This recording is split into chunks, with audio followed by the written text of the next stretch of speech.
is winning, decisively, devastatingly, and without mercy.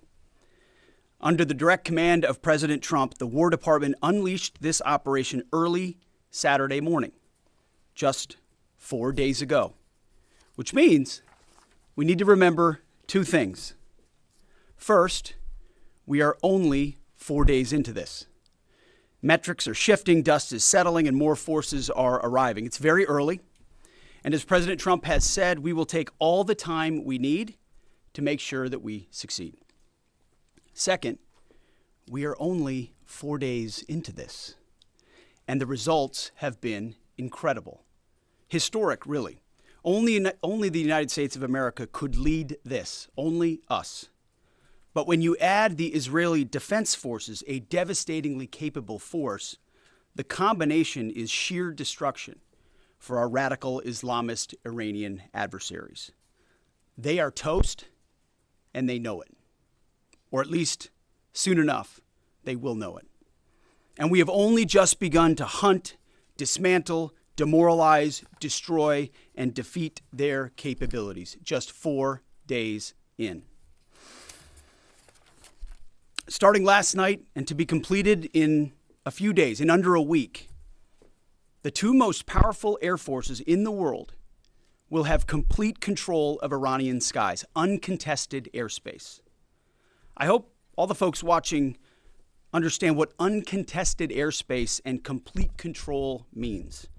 It means we will fly all day, all night, day and night, finding, fixing, and finishing the missiles and defense industrial base of the Iranian military, finding and fixing their leaders and their military leaders, flying over Tehran, flying over Iran, flying over their capital, flying over the IRGC, Iranian leaders looking up and seeing only U.S. and Israeli air power every minute of every day until we decide it's over. And Iran will be able to do nothing about it. B-2s, B-52s, B-1s, Predator drones, fighters, controlling the skies, picking targets. Death and destruction from the sky all day long. We're playing for keeps. Our warfighters have maximum authorities granted personally by the president and yours truly. Our rules of engagement are bold, precise, and designed to unleash American power, not shackle it. This was never meant to be a fair fight, and it is not a fair fight. We are punching them while they're down, which is exactly how it should be.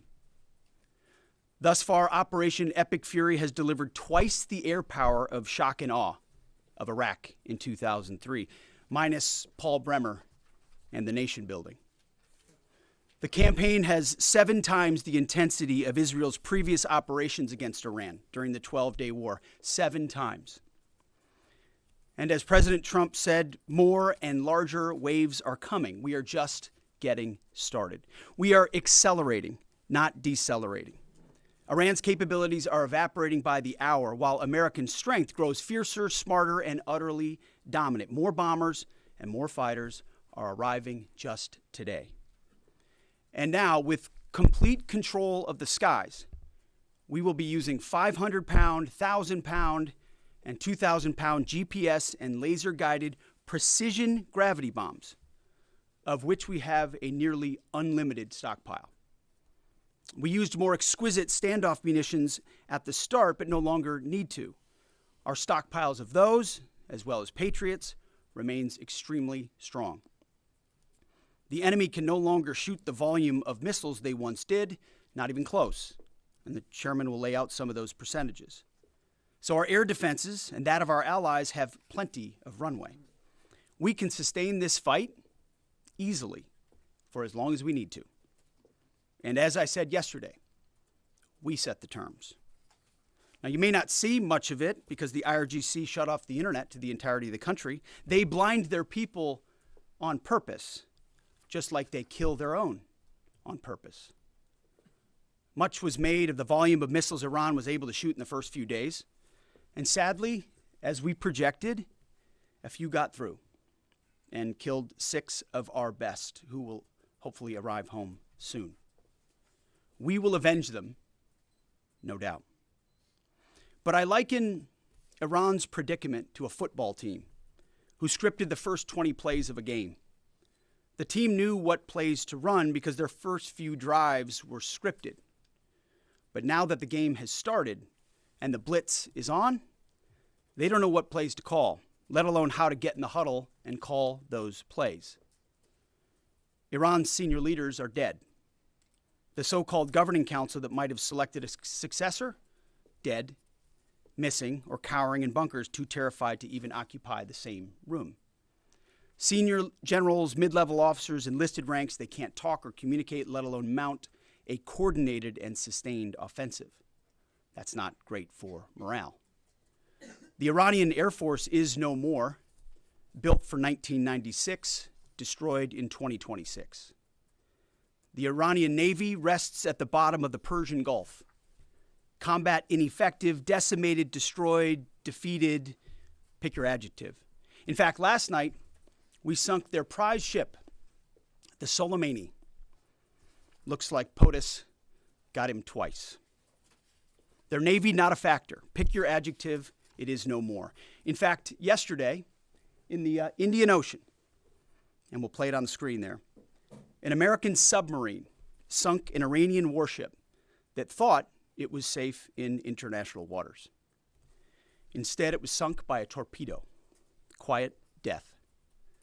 The first sinking of an enemy ship by a torpedo since World War II. Like in that war, back when we were still the War Department, we are fighting to win. Also, yesterday, the leader of the unit who attempted to assassinate President Trump has been hunted down and killed. Iran tried to kill President Trump, and President Trump got the last laugh. Now, this is not a mission accomplished situation. This is simply a reality check. The combination of U.S. and Israeli intelligence and combat power will control Iran, and will control it soon. Sure, Iran will still be able to shoot some missiles, and still be able to launch one-way attack drones at civilian targets, and their proxies will attempt to attack our embassies, bases, and soft targets.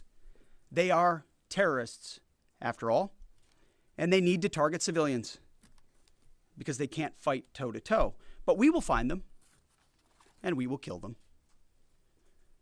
This is what the fake news misses. We've taken control of Iran's airspace and waterways without boots on the ground. We control their fate. But when a few drones get through or tragic things happen, it's front page news. I get it. The press only wants to make the president look bad, but try for once to report the reality. The terms of this war will be set by us at every step. As I said Monday, the mission is laser focused. Obliterate Iran's missiles and drones and facilities that produce them, annihilate its navy and critical security infrastructure, and sever their pathway to nuclear weapons. Iran will never possess a nuclear bomb, not on our watch, not ever. And this is why President Trump's moral clarity on Iran today is so vital. Unlike the past, where vague red lines and endless negotiations let Iran fund terror and inch ever so slightly toward a bomb, this president sees the threat plainly and acts decisively. No more half measures, especially when Iran is at its weakest. No more letting Tehran play for time while our people pay the price. His leadership ensures that we finish what we start and that we protect our warfighters by crushing the enemy before they can strike again. Our offensive operations, refined through months of relentless preparation, are unstoppable. And our defensive efforts are unprecedented. We have from the start put the protection of our troops ahead of everything else. Before we very publicly built up offensive combat power, we quietly ensured that our defensive posture and power was in place. And as we built up offensive combat power, we moved the vast majority of American troops, over 90% of Americans that were on our bases, what we say off the X, out of the range of Iranian fire. Our defensive shield is equally formidable. the most sophisticated air and missile defense network ever fielded. Thousands of Iranian missiles and drones have been intercepted and vaporized. Tens of thousands of American and allied lives protected. We have pushed every counter-UAS system possible forward, sparing no expense or capability. And like I said, this does not mean we can stop everything, but we ensured that the maximum possible defense and maximum possible force protection was set up before we went on offense. In closing, as President Trump told German Chancellor Merz yesterday, Iran negotiated in bad faith, stalling, scheming, and preparing to strike. And we acted decisively to defend our people, our interests, and our allies. President Trump took bold action, putting America first, the kind of bold action that the American people elected him to execute. To our steadfast partner, Israel, your mission is being executed with unmatched skill and iron determination. Fighting shoulder to shoulder with such a capable ally is a true force multiplier and a breath of fresh air.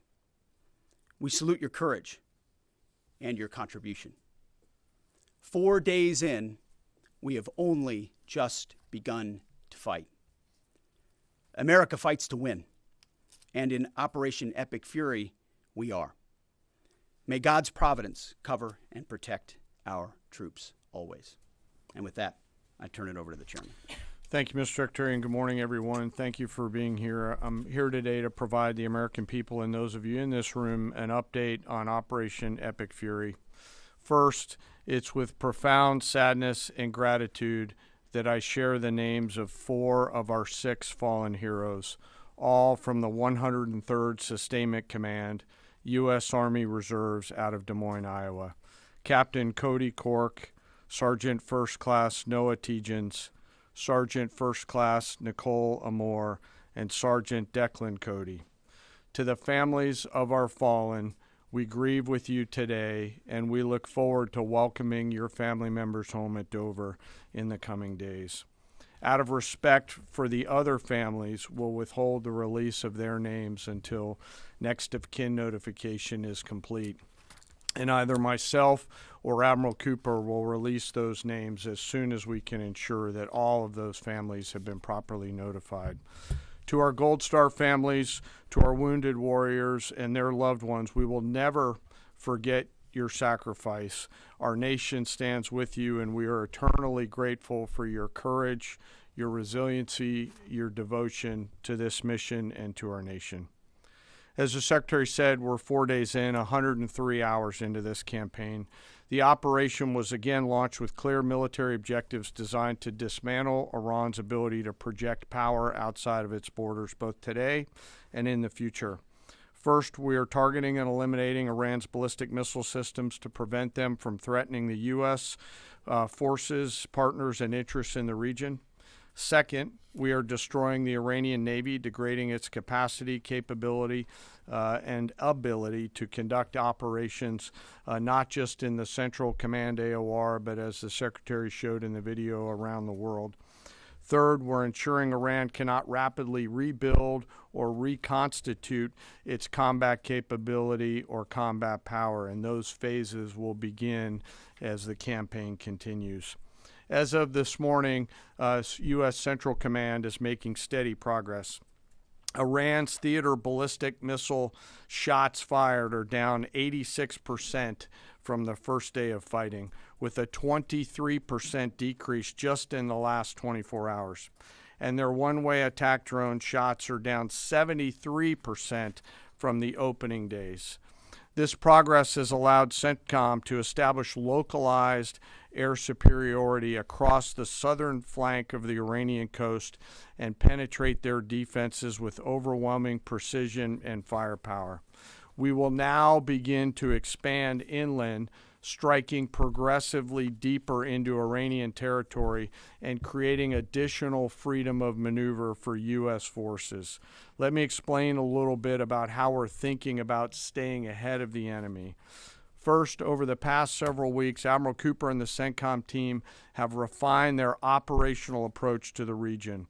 their planners identified key centers of gravity that would allow Iran to project power outside of its borders. They thought about how to isolate critical vulnerabilities and determined where, with precision, the greatest strategic effect could be achieved. As a result of this, CENTCOM is now shifting in day 4 already from large, deliberate strike packages using standoff munitions at range outside an enemy's ability to shoot at us, now into stand-in precision strikes overhead Iran. As the Secretary said, this is a point of munitions transition from standoff munitions to stand-in munitions like Joint Direct Attack munitions, which are GPS-aided free-fall weapons, and other things like Hellfires, etc. This will allow the joint force to deliver significantly increased precision effects on the target. The throttle is coming up, as the Secretary said, as opposed to ramping down. This will allow us to maintain consistent pressure on the adversary over the coming days, disrupt their launch timelines, and impose cost every day around the clock. I know there have been a lot of questions about munitions. We have sufficient precision munitions for the task at hand, both on the offense and defense. But I want to tell you, teammates, as a matter of practice, I don't want to be talking about quantities. And I know there's been a great debate about that, and I appreciate the interest, but just know that we consider that an operational security matter. Let me flip to the map here. Hopefully I don't kill anybody with a laser pointer. As I mentioned earlier, and for you with the camera right there, my friend, I hope I don't ricochet off and hurt you. Over the initial days, the U.S. Joint Forces continued to attack and attrit ballistic missile capabilities as well as integrated air defense capabilities along the southern axis. Along the northern axis, Israel and the Israeli Air Force has predominantly been working integrated air defense targets along the northern flank, as well as medium-range ballistic missile capability as well. From the sea, the USS Ford has continued to project combat power here, as well as the bomber pulses that we talked about in the opening days of this briefing. Along the southern axis, the USS Abraham Lincoln Strike Group has continued to provide pressure from the sea along the southeastern side of the coast and has been attriting naval capability all along the strait and up into the Arabian Gulf at a size and scale sufficiently to address the targets required. To date, we've hit over 2,000 targets, as Admiral Cooper said in his video last night. We've destroyed more than 20 Iranian naval vessels, including, in addition to the frigate outside of the area, one submarine, and effectively neutralized at this point in time Iran's major naval presence in theater out there. As the Secretary showed the video, for the first time since 1945, a United States Navy fast attack submarine has sunk an enemy combatant ship using a single Mark 48 torpedo to achieve immediate effect, sending the warship to the bottom of the sea. I want to remind everybody that this is an incredible demonstration of America's global reach. To hunt, find, and kill an out-of-area deployer is something that only the United States can do at this type of scale. Over the next 24 to 48 hours, CENTCOM will continue to strike infrastructure and naval capability, and will continue to assess our progress against the military objectives. It does take time for us to collect that information and to assess en route. Much of our intelligence, surveillance, and reconnaissance capability is currently hunting and killing ballistic missile launchers and one-way attack capability. We're precise in that assessment, and we call balls and strikes in that assessment. We take that matter seriously. Iran, on the other hand, has been indiscriminate and more imprecise in their attacks. They fired more than 500 ballistic missiles and more than 2,000 drones, striking innocent civilian targets throughout the region. Our partners are answering the call to defend themselves right alongside us. Jordan, Bahrain, Saudi Arabia, the UAE, Qatar, and Kuwait are all defending their people with their own combat capability, with precision and restraint. Jordanian air defense crews recently intercepted a cluster of Iranian one-way attack drones headed to Amman. Bahrain's air defense forces shot down an inbound drone approaching Manama's maritime infrastructure, protecting both their population and critical shipping lanes.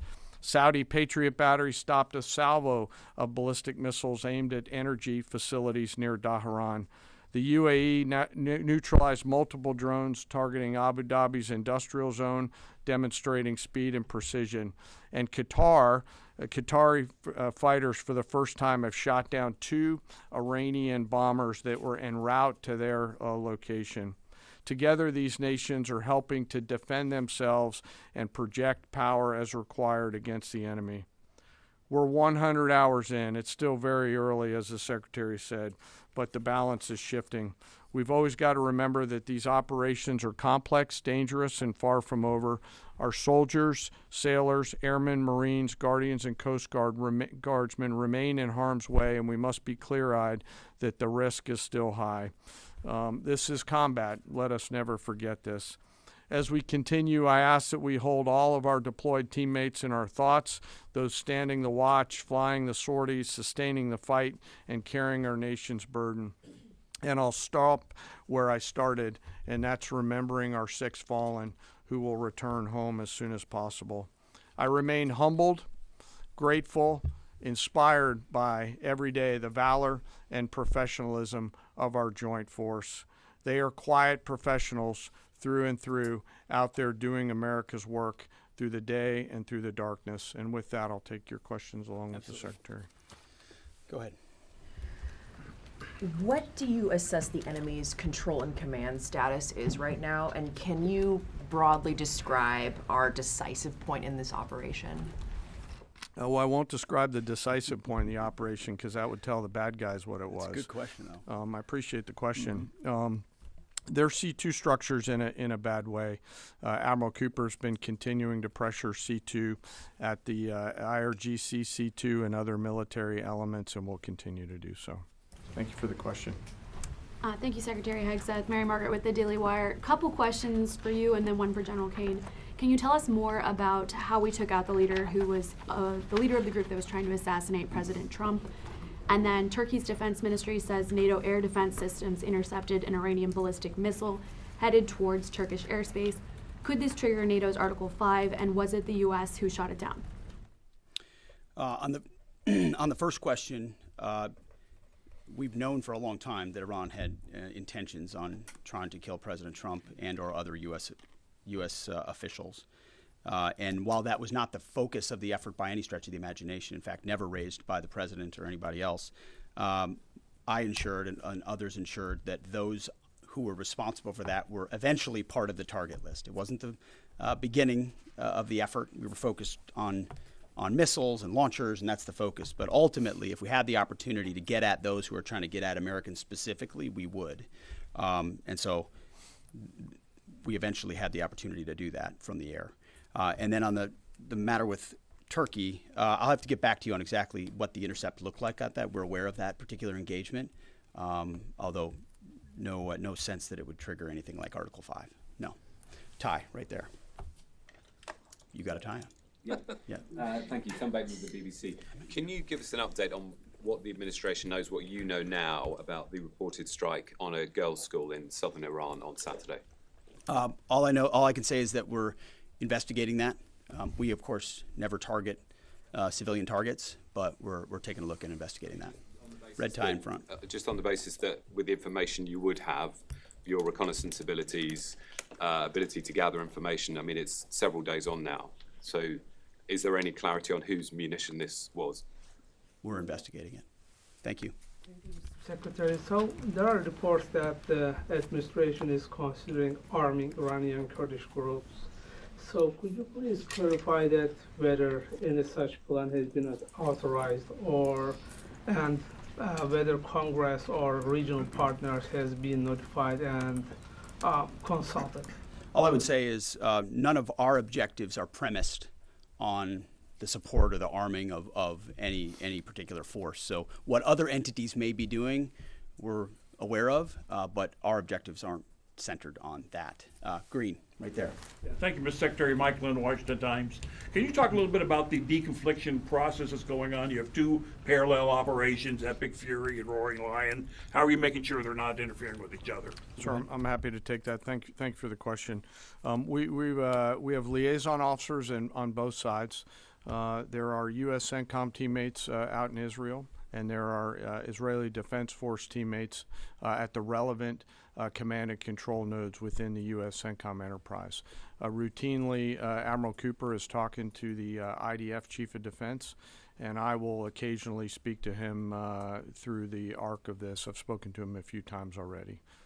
That allows us to coordinate, integrate, and synchronize activities while maintaining separate efforts. And when I said a breath of fresh air, I really meant it. Usually it's us with some ancillary benefits from allies who are maybe willing but not as capable. When you have both the will and the capability of an ally that can really bring things to bear, we take certain targets, they take certain targets, and when you coordinate it, it has incredible effects. Right here. Secretary Hegseth, with respect to House Minority Leader Hakeem Jeffries' statement that the Iran mission will end in failure, what kind of message does that send to our enemies, and what does it do to the motivation of our troops? Well, I've been through that movie before with the Democrats rooting against the country. Our generation saw that in our battlefields. I think it's pretty unprecedented and unfortunate that it would occur 4 days in to an operation where, as the chairman laid out, America's best are operating in an incredibly challenging environment where they're having incredible success, but they're meeting a determined adversary. And he's been privy to briefs that we've provided. He knows how effective this has been. He's being disingenuous, which we're used to. Right here. Thank you for taking my question. Heather Mullins, WLUK-TV. One of the questions I have is just really regarding the intelligence that indicated that this was something the U.S. had to get involved with at the time that you guys did. We had Operation Midnight Hammer back in June. We obliterated their nuclear facilities.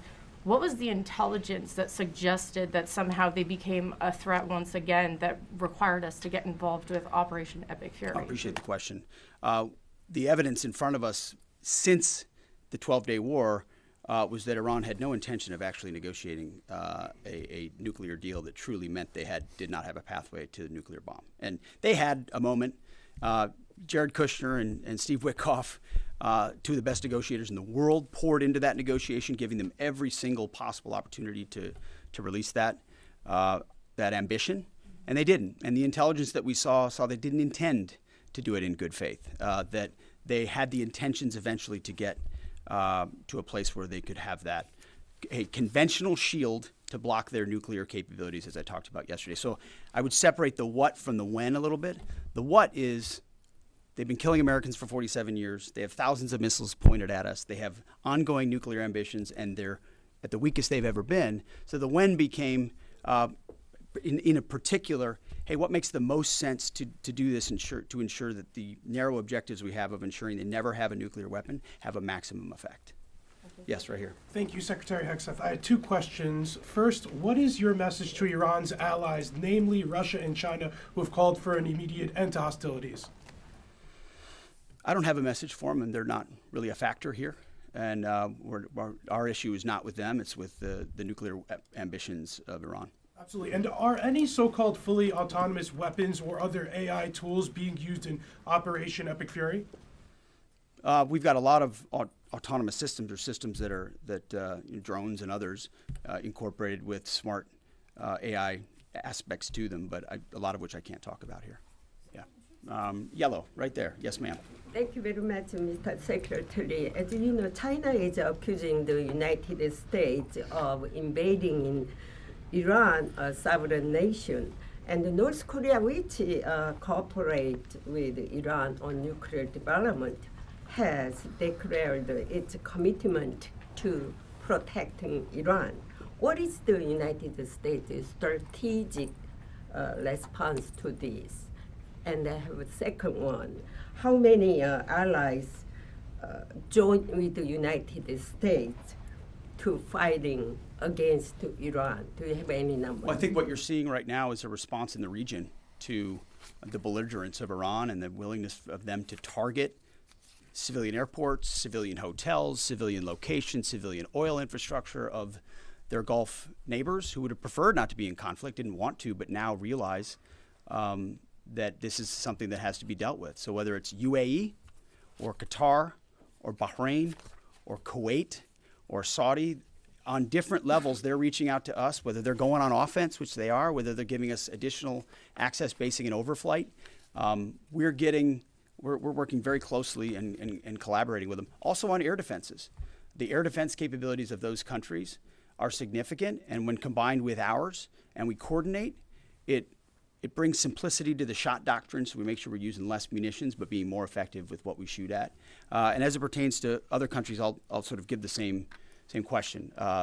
They don't really bear on the case of Iran. We're going to deal with Iran's nuclear ambitions, and that'll send plenty of signals in the process.